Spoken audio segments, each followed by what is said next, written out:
جیسا کہ آپ دیکھ رہے ہیں کہ سوشل میڈیا پر بہت زیادہ ایک بات مشہور ہو رہی ہے، جس میں مولانا حبیب الرحمن صاحب اپنا خواب بیان کر رہے ہیں، اور جس میں وہ بیان کر رہے ہیں کہ خواب کے اندر انہوں نے نبی کریم صلی اللہ علیہ وسلم کو دیکھا، اور جس طرح کے شمائل ترمذی میں روایت موجود ہے، نبی کریم صلی اللہ علیہ وسلم نے فرمایا، جس نے خواب میں مجھے دیکھا اس نے حق دیکھا، اس لیے کہ شیطان میری شکل و صورت نہیں بن سکتا۔ تو مولانا حبیب الرحمن صاحب فرماتے ہیں، میں نے خواب میں نبی کریم صلی اللہ علیہ وسلم کو دیکھا، اور ہم حضرت مفتی تقی عثمانی مدظ اللہ العالی وہ بھی ہمارے ساتھ ہیں، ہم نبی کریم صلی اللہ علیہ وسلم کے پاس جا رہے ہیں، اور آپ صلی اللہ علیہ وسلم نے فرمایا، امت پر آزمائش آنے والی ہے، امت کو چاہیے اس دعا کی کثرت کریں۔ اب رسول اللہ صلی اللہ علیہ وسلم نے جو دعا خواب کے اندر بتائی ہے،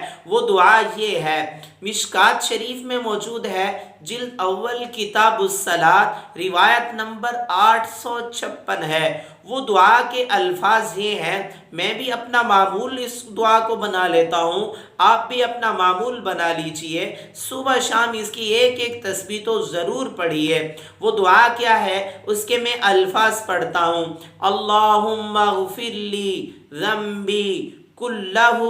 دقہ وجلہ واولہ وآخرہ وعلانیتہ وسرہ۔